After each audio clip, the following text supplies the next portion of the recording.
We had an event called Matrabhasha Choir last year, organized by two institutions on OMR.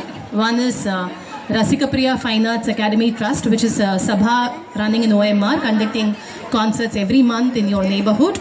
And in collaboration with another institute called Dasyam Pratibha, which is in Sholinganur, it conducts classes in music, dance, etc. So in collaboration, both these institutions came together and trained around 60 children from OMR exclusively to present around 7 songs in different languages, in different Indian languages. The program was conducted in Nardagana Sabha last year.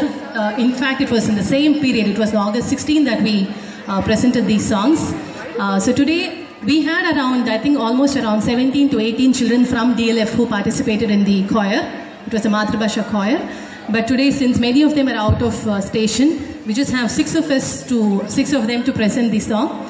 They're going to present a Telugu song called Tarali Raramma. The song talks about the beauty of nature of the state of Andhra Pradesh.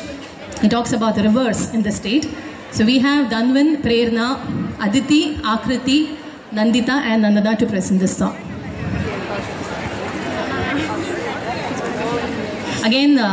Again, a big thanks to Balaji again, because we got a beautiful background score for this song as well.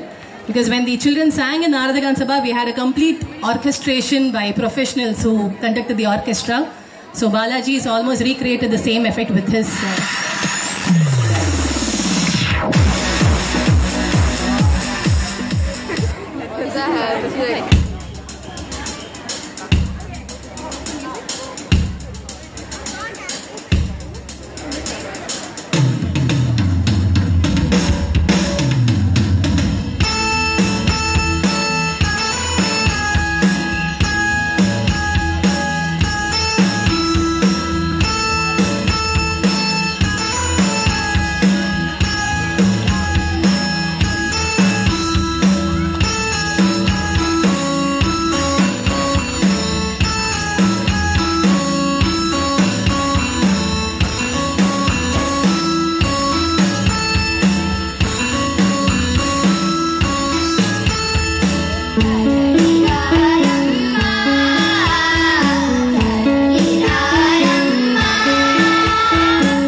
fantastic. I think this kid deserves another round of applause, please.